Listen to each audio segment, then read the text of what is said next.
नमस्कार दोस्तों, जेके शिक्षा चैनल में आपका हार्दिक स्वागत और अभिनंदन है। आज हम जो हमारा वीडियो पिछली बार हमने वीडियो नंबर 2 पढ़ा था, जो कि शैक्षिक परिदृश्य के एक शिक्षण नवाचार के रूप में MCQ 100 क्वेश्चन का वीडियो था। तो हम आज पार्ट 2 को कंटिन्यू करते हुए आज हम लेके आए हैं आपके लिए 51 से 100 तक MCQ क्वेश्चंस।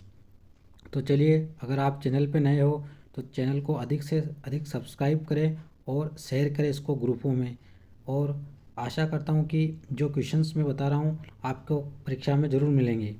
तो चलिए, इसको अधिक से अधिक शेयर करें ग्रुपों में, क्योंकि सभी का एक वसुधैव कुटुंब की भावना के तहत सभी का सिलेक्शन हो सके। तो चलिए शुरुआत करते हैं। Question number 51। क्वेश्चन नंबर 51 है, राजस्थान में सर्वप्रथम सतत एवं समग्र मूल्यांकन एक पायलट प्रोजेक्ट के रूप में कौन से जिलों में लागू हुआ। तो वेरी मोस्ट इम्पोर्टेंट है। यहाँ जो पायलट प्रोजेक्ट के रूप में सीसी है, जो जयपुर और अलवर 2 जिलों में आरंभ हुआ। जयपुर देखिए अपन, तो जयपुर के अंदर मुख्य रूप से 20 विद्यालयों में, जबकि अलवर के 40 ग्रामीण विद्यालयों में यह आरंभ हुआ। तो एक सीसी को सबसे सर्वप्रथम एक पायलट प्रोजेक्ट के रूप में जयपुर और अलवर नामक 2 जिलों में आरंभ किया गया है। तो चलिए नेक्स्ट क्वेश्चन चलते हैं। 52। सतत एवं समग्र मूल्यांकन क्या होता है, यानी कि सीसीई क्या होता है।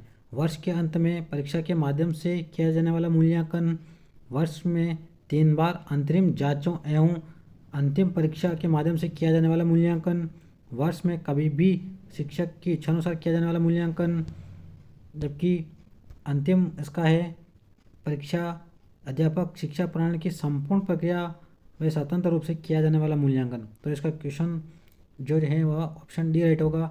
अध्यापक शिक्षा की प्रणाली में संपूर्ण प्रक्रिया में एक स्वतंत्र रूप से किया जाने वाला मूल्यांकन ही सीसी अर्थात सतत एवं समग्र मूल्यांकन कहलाता है। तो इसका क्वेश्चन जो है वो डी राइट होगा। चलिए चलते हैं 53। क्वेश्चन नंबर 53, ग्रेड ए के बारे में बताइए। ग्रेड ए के बारे में कौन सा कथन सत्य है। तो यहाँ ग्रेड ए के बारे में कौन सा कथन सत्य है। पहला चलते हैं, ग्रेड ए उन विद्यार्थियों को दिया जाता है जिनके लिए अध्यापक की आवश्यकता होती है। नहीं, ग्रेड ए उन विद्यार्थियों को दिया जाता है जो स्वतंत्र रूप से कार्य करते हुए अधिगम उद्देश्यों को प्राप्त करते हैं। तो option number C, grade A उन विद्यार्थियों को दिया जाता है जिन्हें अत्यधिक प्रयास के पश्चात लक्ष्य प्राप्त होते हैं। तो यहाँ हमारा ऑप्शन राइट होगा बी। ग्रेड ए उन विद्यार्थियों को दिया जाता है जो स्वतंत्र रूप से कार्य करते हुए अधिगम के उद्देश्य को प्राप्त करते हैं, और जो जिनके लिए अध्यापकों की आवश्यकता होती है उनको ग्रेड बी दिया जाता है, और जो विद्यार्थी अत्यधिक प्रयास करने के पश्चात अपने लक्ष्य को प्राप्त करते हैं उनको ग्रेड सी दिया जाता है। तो चलिए क्वेश्चन नंबर 54, सीसी में कुल कितने फॉर्मेटिंग मूल्यांकन का प्रावधान है। तो यहाँ कुल जो फॉर्मेटिंग मूल्यांकन है वह 4 फॉर्मेटिंग मूल्यांकन होते हैं, यानी कि रचनात्मक मूल्यांकन, एफ ए फर्स्ट जो 10% का होता है, FA2 वह भी 10% का होता है, FA3 10% और FA4 10%, यानी कि कुल जो है फॉरवर्डिंग मूल्यांकन 40% होता है। जबकि जो है SA फर्स्ट 30% और SA2 30%, टोटल 50 और 50 100% का जो है वह फॉर्मेटिंग मूल्यांकन होता है। आप देख पा रहे होंगे कि जो राजस्थान में फॉर्मेटिंग मूल्यांकन होता है वह नहीं होता है। राजस्थान में केवल एक योगात्मक मूल्यांकन ही होता है।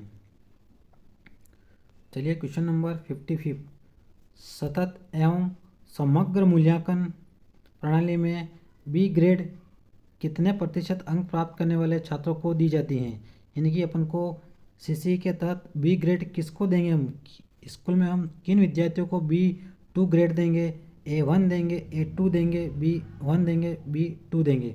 तो यानी अलग अलग जो ग्रेड हैं वह विद्यार्थियों को दी जाती हैं। उसमें हम देखेंगे कि जो ग्रेड B2 विद्यार्थी हैं वह 61 से लगाकर 70 तक जो नंबर मिलते हैं उनको B2 ग्रेड दी जाती हैं, जबकि 91 से 100 तक अगर कोई प्रतिशत प्राप्त करता है या अंक प्राप्त करता है तो उनको A1 ग्रेड दी जाती है, जबकि A2 ग्रेड 81 से लगाकर 90 तक की दी जाती है, 71 से 80 तक B1 ग्रेड दी जाती है।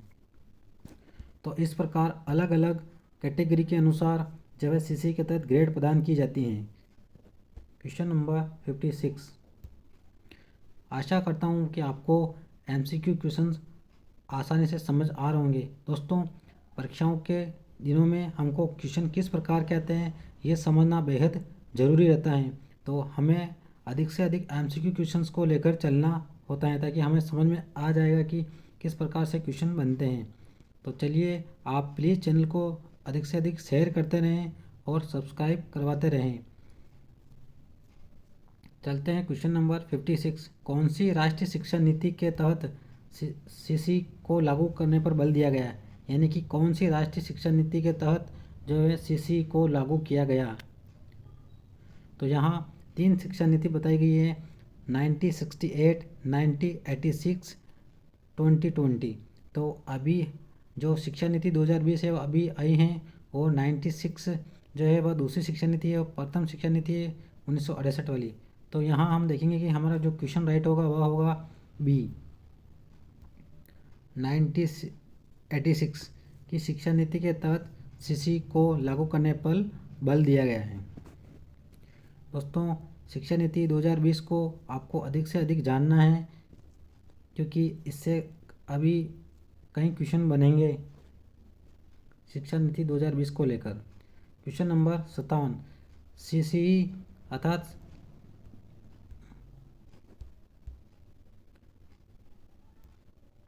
CCE सतत एवं समग्र मूल्यांकन सबसे पहले किस कक्षा से आरंभ हुआ है?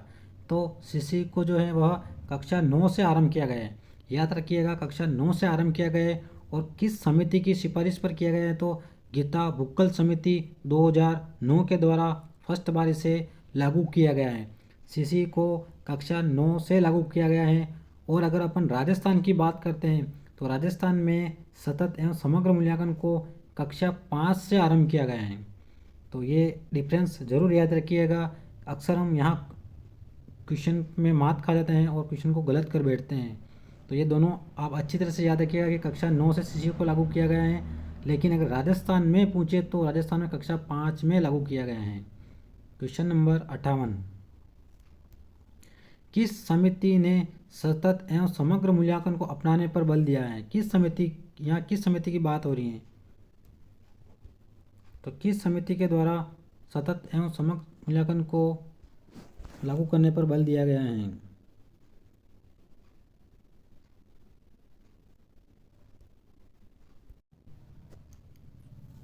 किस समिति ने सतत एवं समग्र मूल्यांकन को अपनाने पर बल दिया गया है?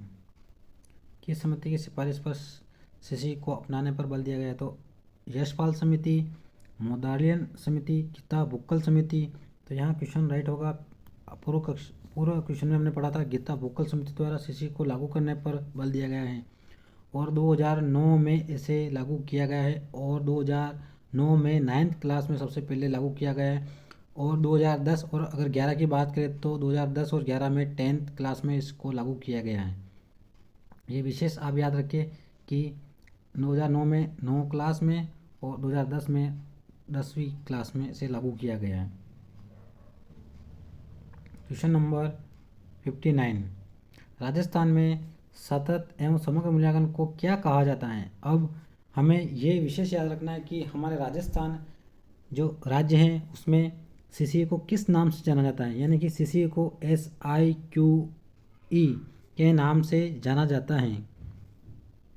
तो चलिए क्वेश्चन अगला चलते हैं। Question number 60। योगात्मक प्रशिक्षण एक सत्र में कुल कितने ग्रेड का अंश होता है? यानी कि योगात्मक प्रशिक्षण जब किया जाता है तो उसमें कुल ग्रेड का कितना अंश होता है?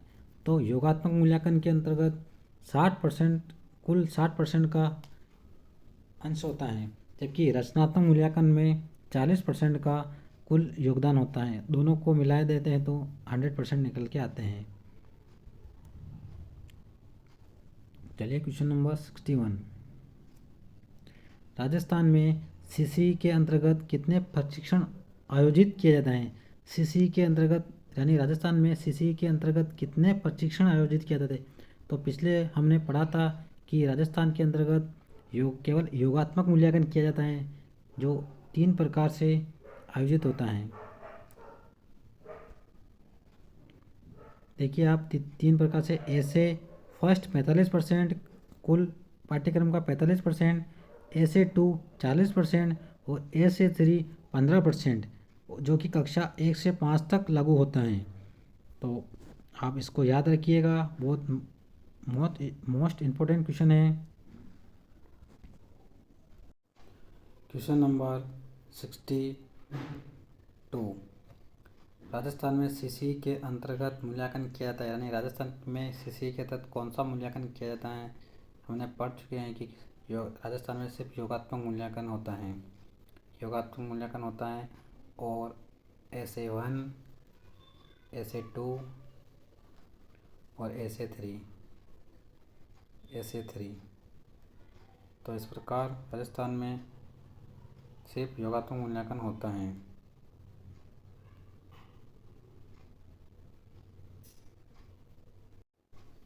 Question number 63। ABL का पूर्ण नाम क्या है? यहाँ ABL का पूर्ण नाम क्या है? ABL का पूर्ण नाम है activity over learning, activity and learning, activity based learning, activity and learning. तो यहाँ क्वेश्चन हमारा राइट होगा question number C, option number C, activity based learning, यानी कि गतिविधि आधारित अधिगम। यह एक प्रकार से SIQE का एक सम्मिलित रूप है। तो चलिए question number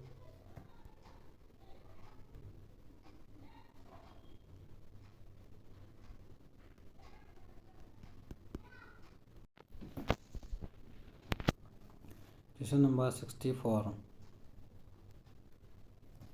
ABL plus CCP और CC मिलकर क्या होता है? तो दीक्षा FSIQE NCERT RSCRT। तो ABL यानी कि एबिलिटी बेस्ड लर्निंग, CCP और CCE तीनों मिलाकर SIQ का निर्माण करते हैं, जो कि राजस्थान में एक सतत व्यापक मूल्यांकन का एक रूप है। तो अगला हम चलते हैं क्वेश्चन नंबर 65। 65 में राजस्थान में SIQ के अंतर्गत CC के तहत मूल्यांकन किया जाता है। तो हम कई बार पढ़ चुके हैं कौन सा मूल्यांकन किया जाता है? योगात्मक मूल्यांकन। ये बहुत बार आ रहा है क्वेश्चन, इसको अधिक से अधिक याद करें क्योंकि ये मोस्ट इम्पोर्टेंट क्वेश्चन है कि राजस्थान में कौन सा मूल्यांकन किया जाता है? तो योगात्मक मूल्यांकन किया जाता है केवल। Question number 66। राजस्थान में SI के अंतर्गत CC में पहला योगात्मक मूल्यांकन कब किया जाता है? यानी कि पहला मूल्यांकन कब किया जाता है? अक्टूबर माह में, नवंबर माह में, सितंबर माह में, जनवरी माह में? तो राजस्थान में हम जानते हैं कि सिर्फ ऐसे होता है, यानी कि योगात्मक मूल्यांकन होता है।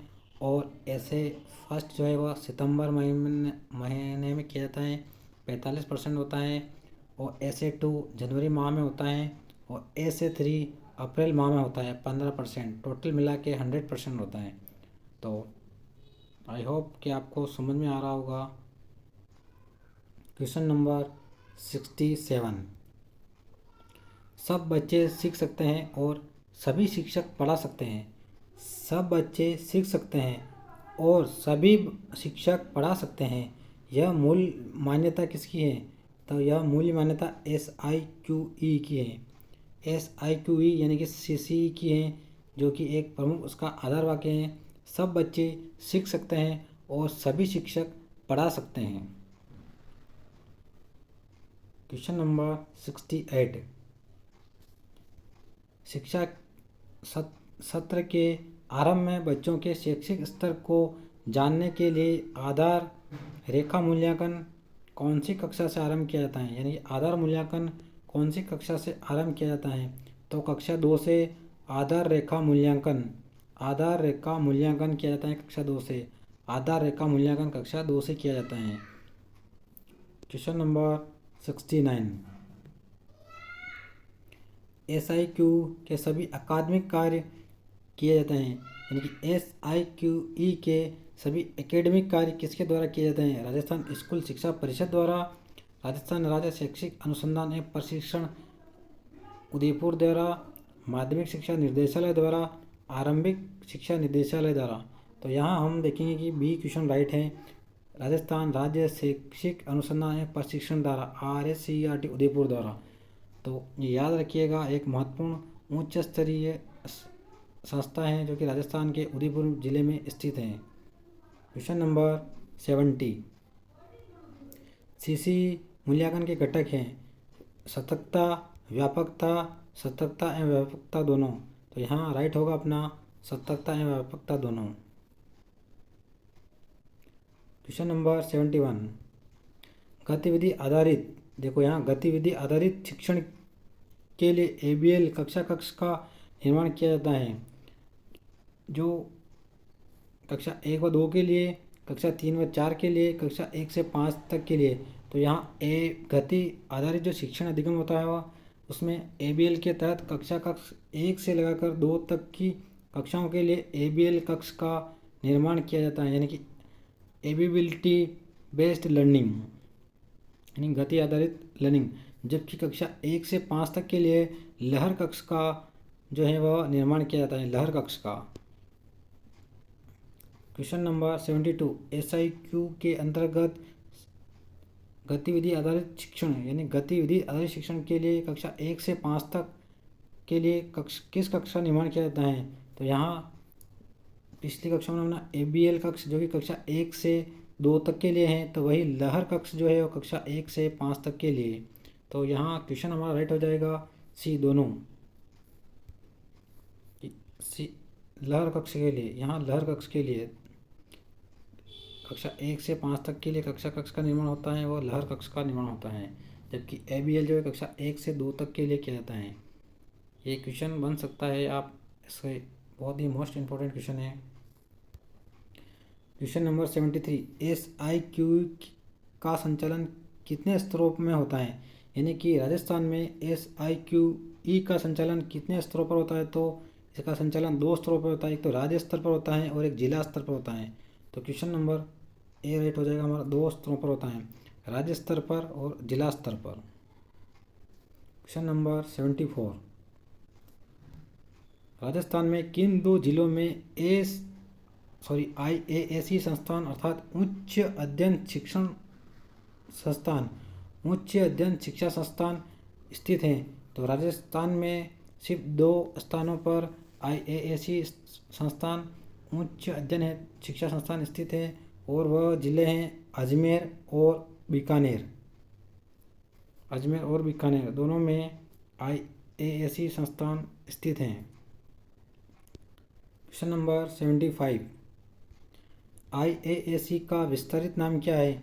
IASE का विस्तारित नाम इंस्टीट्यूट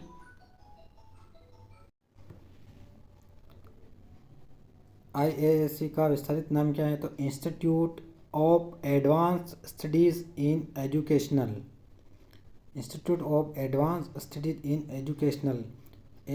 IASE का विस्तारित नाम है, जो कि राजस्थान के 2 जिलों में स्थित है, बीकानेर और अजमेर।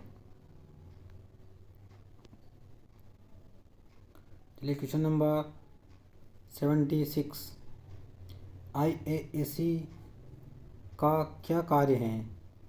IASE का कार्य क्या है? यानी कि वरिष्ठ अध्यापक स्तर को प्रशिक्षण देना और व्याख्याता अध्यापक और माध्यमिक शिक्षा प्रधानाचार्य को प्रशिक्षण देना आदि इसके कार्य हैं। IASE के कार्य क्या है? तो वरिष्ठ अध्यापक स्तर को प्रशिक्षण देना और व्याख्याता अध्यापक और माध्यमिक शिक्षा के प्रधानाचार्य को प्रशिक्षण देना आदि इसके कार्य हैं। क्वेश्चन नंबर 77, किस वर्ष राष्ट्रीय गवर्नेंस योजना यानी कि NEGP आरंभ की गई? तो NEGP यानी कि राष्ट्रीय गवर्नेंस योजना जो है वह 2006 को आरंभ की गई है। 18 मई 2006 को आरंभ की गई राष्ट्रीय ई गवर्नेंस योजना। क्वेश्चन नंबर 78, राष्ट्रीय ई प्रशासन योजना, राष्ट्रीय ई प्रशासन योजना NEGP के क्या उद्देश्य हैं? यानी यहाँ उद्देश्य पूछे हैं तो सभी सरकारी सेवाओं को आम आदमी तक पहुँचाना, देश के अंदर ई प्रशासन की नींव रखना और सतत विकास के लिए प्रोत्साहन देना आदि उपयुक्त सभी। तो यहाँ उपयुक्त सभी होंगे, सारे के सारे कार्य जो है वो राष्ट्रीय ई प्रशासन सेवा के उद्देश्य हैं। क्वेश्चन नंबर 79, राजस्थान शिक्षा विभाग द्वारा वैश्विक महामारी अवधि में बच्चों को घर से पढ़ सकने की सुविधा प्रदान करने हेतु आरंभ किए गए कार्यक्रम का क्या नाम है? तो यह HM संस्कृत 2021 में आया हुआ है क्वेश्चन है और इसका नाम है स्माइल कार्यक्रम। स्माइल कार्यक्रम, यहाँ आप बी राइट कर लीजिएगा। स्माइल कार्यक्रम, दीक्षा कार्यक्रम, स्माइल कार्यक्रम, सहेली कार्यक्रम, इमली कार्यक्रम। तो यहाँ स्माइल कार्यक्रम होगा क्योंकि अभी तक 3 चरणों में आरंभ हो चुका है। क्वेश्चन नंबर 80, स्कूल को गोद लेने के लिए निम्न में से कौन सा ऑनलाइन पोर्टल सर्वाधिक उपयुक्त होगा? यानी कि हमें स्कूल को गोद लेना है या स्कूल के अंतर्गत विद्या कोष योजना के अंतर्गत कुछ भामाशाह के तहत डोनेशन लेना है तो उसके अंतर्गत हमें ज्ञान संकल्प पोर्टल को यूज करना होगा, जो कि ऑनलाइन मंच प्रोवाइड करवाता है ज्ञान संकल्प पोर्टल। तो चलिए क्वेश्चन नंबर 81, ज्ञानवाणी है। ज्ञानवाणी क्या है? ज्ञानवाणी एक शैक्षिक FM रेडियो है। शैक्षिक FM रेडियो है। ज्ञानवाणी क्या है? तो शैक्षिक FM रेडियो। क्वेश्चन नंबर 82, प्रथम ज्ञानवाणी स्टेशन की स्थापना कब की गई थी? तो 7 नवंबर 2001 को प्रथम ज्ञानवाणी स्टेशन की स्थापना की गई थी तत्कालीन मानव संसाधन विकास मंत्री मुरली मनोहर जोशी के द्वारा। वर्तमान में मानव संसाधन विकास मंत्रालय को नाम परिवर्तित करके शिक्षा मंत्रालय कर दिया गया है और वर्तमान में मानव संसाधन विकास मंत्री ही शिक्षा मंत्री कहलाता है। क्वेश्चन नंबर 83, ज्ञानवाणी कार्यक्रम का वास्तविक आरंभ कब हुआ? वास्तविक आरंभ 7 जुलाई 2003 को हुआ। ज्ञानवाणी कार्यक्रम का वास्तविक आरंभ 7 जुलाई 2003 को हुआ, जबकि ज्ञानवाणी स्टेशन की स्थापना 7 नवंबर 2001 को की गई। तो यहाँ ये याद अवश्य रखिएगा, ज्ञानवाणी कार्यक्रम का वास्तविक आरंभ अगर पूछे तो 7 जुलाई 2003 को हुआ, जबकि ज्ञानवाणी स्टेशन की स्थापना 7 नवंबर 2001 को हुई। क्वेश्चन नंबर 84, राजस्थान में ज्ञानवाणी से प्रसारण कहाँ से किया जाता है? राजस्थान में ज्ञानवाणी का प्रसारण जो है जयपुर जिले से किया जाता है, जो कि 105.6 मेगाहर्ट्ज से किया जाता है और लगभग इसकी रेंज होती है 50 किलोमीटर होती हैं। तो क्वेश्चन नंबर 85, राजस्थान सरकार के शिक्षा विभाग द्वारा लॉकडाउन में बच्चों की शिक्षा बाधित न हो इसके लिए कौन सा कार्यक्रम चला गया? तो शिक्षावाणी या ज्ञानवाणी नामक रेडियो कार्यक्रम चलाया गया है। शिक्षावाणी ज्ञानवाणी नामक रेडियो कार्यक्रम चलाया गया है। शैक्षिक सेवाओं के लिए समर्पित भारत का पहला उपग्रह कौन सा है? SLV-5, स्वयं फर्स्ट, कलामसैट 5 और एड्यूसेट। तो शैक्षिक सेवाओं के लिए समर्पित भारत का पहला उपग्रह जो है एड्यूसेट। राजस्थान शिक्षा के क्षेत्र में भारत का पहला कृत्रिम उपग्रह कौन सा है? शिक्षा के क्षेत्र में भारत का पहला कृत्रिम उपग्रह पूछे तो एड्यूसेट, जिसे GSAT-3 भी कहते हैं। एड्यूसेट जिसे GSAT-3 भी कहते हैं। एड्यूसेट सर्वप्रथम कब प्रक्षेपित किया गया है? तो एड्यूसेट सर्वप्रथम कब प्रक्षेपित किया गया है? 14 अगस्त 2010, 12 अगस्त 2011, 17 अगस्त 2011। तो यहाँ इसका राइट क्वेश्चन होगा डी। इसरो द्वारा 20 सितंबर 2004 को जो है एड्यूसेट सर्वप्रथम प्रक्षेपित किया गया है, 20 सितंबर 2004 को। क्वेश्चन नंबर 89, एड्यूसेट के संबंध में सही कथन नहीं है, यहाँ नहीं पूछा है। तो एड्यूसेट मुख्य रूप से विद्यालय, महाविद्यालय तथा उच्च स्तर की शिक्षा की संबद्धता प्रदान करता है।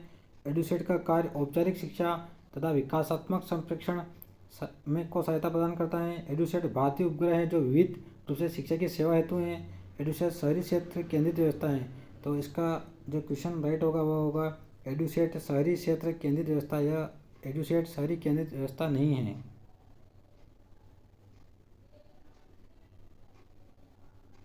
क्वेश्चन नंबर 90, एडुसेट की जगह कौन सा उपग्रह GSAT-14 कब स्थापित किया गया? यानी कि एडुसेट की जगह एक अन्य उपग्रह भी छोड़ा गया है जो कि GSAT-14 इसका नाम है, जो कि कब प्रक्षेपित किया गया है?